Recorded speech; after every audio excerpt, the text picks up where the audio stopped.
इस छोटे से 5 वर्ष के बालक को ऐसी प्रीत लगी, ऐसी प्रीत लगी कि भैया देवताओं के सिंहासन डोल गए और सारे देवता भगवान के पास दौड़े दौड़े गए। नैवं विदामो भगवन् प्राणरोधम्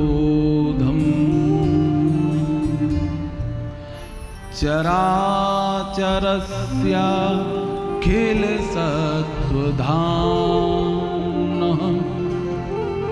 वेदेहि तन्नो व्रजनाब्धिमोक्षम्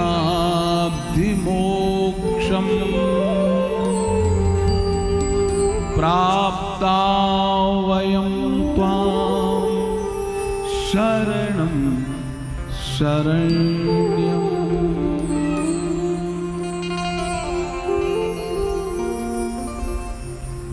समस्त देवता एकत्रित होकर के गए क्योंकि ध्रुव जी ने श्वास रोक ली।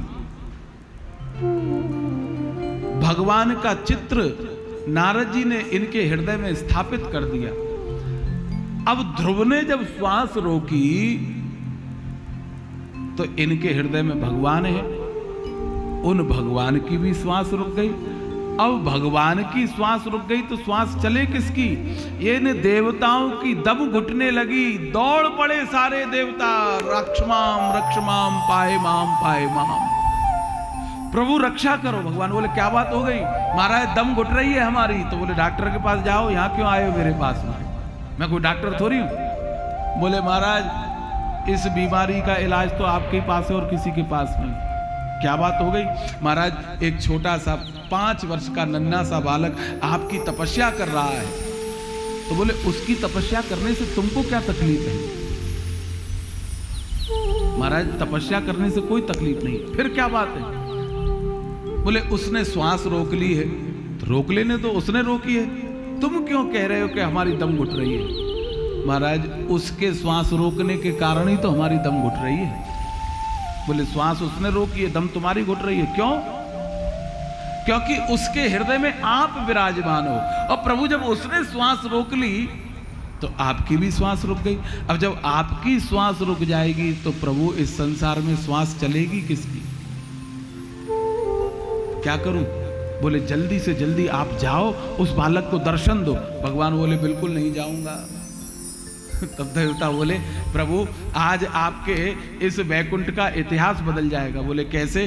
बोले आज तक तो लोग इस वैकुंठ में मरने के बाद आते थे, पहली बार होगा कि वैकुंठ में हम मरेंगे। पहली बार ये रिकॉर्ड बनेगा कि वैकुंठ में भी मृत्यु होती है। जल्दी दर्शन देने जाओ सरकार उसको।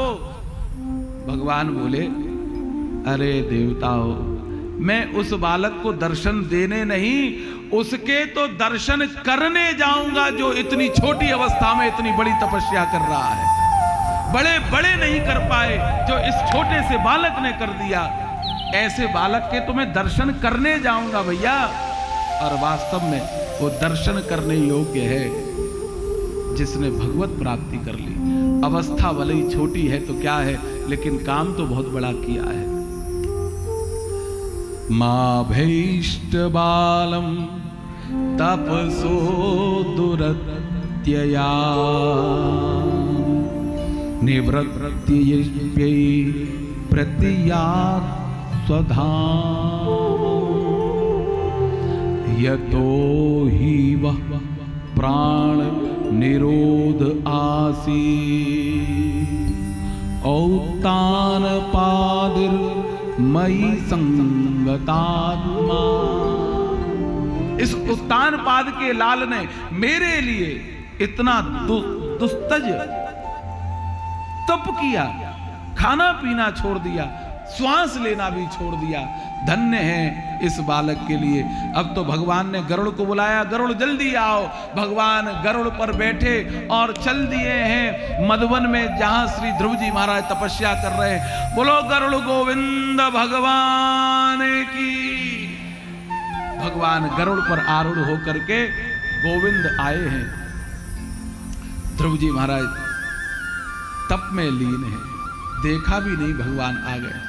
गरुड़ ने कहा प्रभु ये आपका कैसा भगत है, देख ही नहीं रहा है आपकी ओर। बोले इसलिए नहीं देख रहा है क्योंकि इसके हृदय में नारद जी ने मेरी जो झांकी बैठाई है ना, वो जब तक नहीं निकलेगी इसकी समाधि नहीं खुलेगी। भगवान ने अपनी माया के द्वारा उस झांकी का कर्षण किया। जैसे ही हृदय से वो झांकी हटी, नेत्र खुल गए, घबरा गए। ध्रुव जी कहाँ है? देखा वो सामने खड़े हैं। अब तो देख करके आनंद में भर गए। ध्रुव जी महाराज मुस्कुरा रहे हैं, भगवान के रूप रसामृत का आनंद ले रहे हैं। बोले जो झांकी अभी तक हृदय में थी वो सामने खड़ी है। भगवान के नैना विराम रूप का दर्शन करते करते आनंदित हो रहे। दोनों हाथ जोड़ करके खड़े हैं ध्रुव जी। ध्रुव कुछ बोलते नहीं, भगवान भी कुछ नहीं बोलते। 10 मिनट हो गई, 15 मिनट हो गई,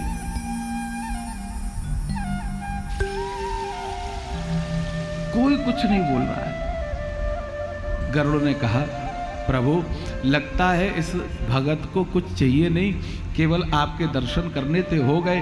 कुछ मांग ही नहीं रहा है, कुछ बोल ही नहीं रहा है, बस खाली देखते देखते हंस रहा है और कुछ नहीं कर रहा है। इसलिए इसको दर्शन हो गए। अब चलो कब तक खड़े रहेंगे? हाँ गरुड़ बात तो तुम ठीक कह रहे, खड़े कब तक रहेंगे आके, चलो चलते। भगवान ने कहा गरुड़ बैकुंठ मत चलना। क्यों? क्योंकि ये बालक मुझे फिर बुलाएगा, मुझे पूरा विश्वास। अभी इसका मन नहीं भरा है और कहीं आने में देरी हो गई बैकुंठ से तो फिर समस्या हो जाएगी। इसलिए यहीं कहीं पर थोड़ा विश्राम कर लेते हैं। तो भगवान मधुवन से उड़े और वृंदावन की सीमा के बाहर विश्राम किया। उस स्थान का नाम ही गरुड़ गोविंद हो गया। जिन लोगों ने ब्रज 84 को उसकी परिक्रमा लगाई होगी उन्होंने दर्शन किया होगा गरुड़ गोविंद का। जब छठी करा से दिल्ली आगरा हाईवे से जब प्रवेश करते हैं वृंदावन में तो उस स्थान का नाम है छठी करा। बस वहीं पर थोड़ा सा अंदर जाकर के भगवान गरुड़ गोविंद का मंदिर है। अब कभी वृंदावन आओ तो वृंदावन प्रवेश बाद में करना, पहले गरुड़ गोविंद जाना दर्शन करने के लिए। वही विग्रह है जिस विग्रह से भगवान ध्रुव जी को दर्शन देने आए थे। भगवान ने विश्राम किया और ध्रुव ने सोचा भगवान कहाँ चले गए, लेकिन कोई बात नहीं, अब मुझे उनको बुलाना आ गया है, अब बुलाऊंगा बाद में, पहले तैयारी कर लेता हूं। भगवान के आगमन के लिए बढ़िया जल भर के रख लिया, माला बना ली, चंदन घिस लिया, केले के फल रख लिए, तुलसी रख ली, सब केले के पत्ते में सब चीज सजा करके और अब भगवान को पुकारा, हे दयालु कृपा करो, कृपा करो, दयालु कृपा करो। जब दोबारा से ध्रुव ने बुलाया, भगवान ने कहा गरुड़ जल्दी चलो, देर नहीं हो जाए। तुरंत दौड़ करके भगवान पुनः आगमन कर गए हैं। पुनः जब ठाकुर जी आए, गरुड़ पर बैठे ठाकुर जी के चरणों को ध्रुव जी ने पहले धोया है, प्रक्षालन का जल पिया है, उन चरणों को अपने मस्तक पे रखा है। धन्य है ध्रुव, छोटी सी अवस्था में जिन चरणों को बड़े बड़े महात्मा स्पर्श नहीं कर पाते, उन चरणों का स्पर्श कर रहे हैं ध्रुव जी, माथे पर रख रहे हैं अपने।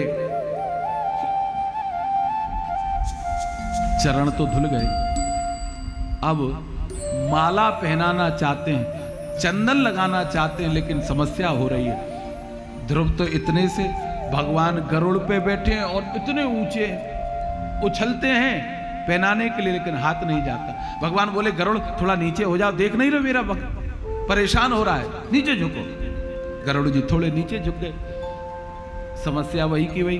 भगवान बोले और थोड़ा झुको भाई, थोड़ा सा और झुक गए, फिर भी हाथ नहीं पहुंचा। भगवान ने फिर तीसरी बार कहा गरुड़ फिर झुको। गरुड़ जी ने कहा सुनो महाराज, हम हैं देवता, इस मृत्यु लोक का स्पर्श नहीं करते।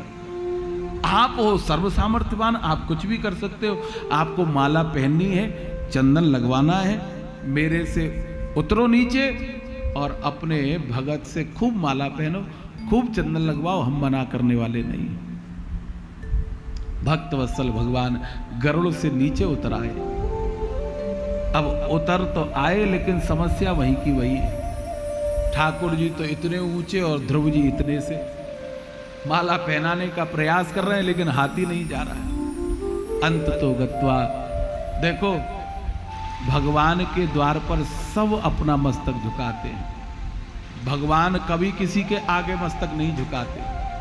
हम सब जाते हैं, सब नाक रगड़ते हैं भगवान के आगे, सब घुटने टेक करके बैठ जाते हैं, लेकिन भगवान के मस्तक को झुकाने की, भगवान को घुटने पर बिठाने की ताकत अगर किसी में है तो वो भजन में है, भगवान की भक्ति में है। आज उसके कारण भगवान ध्रुव के आगे घुटना टेक कर मस्तक झुका करके बैठ गए और ध्रुव जी महाराज ने भगवान के कंठ में अपनी माला धरा दी है। बोलो भक्त वत्सल भगवान की जय।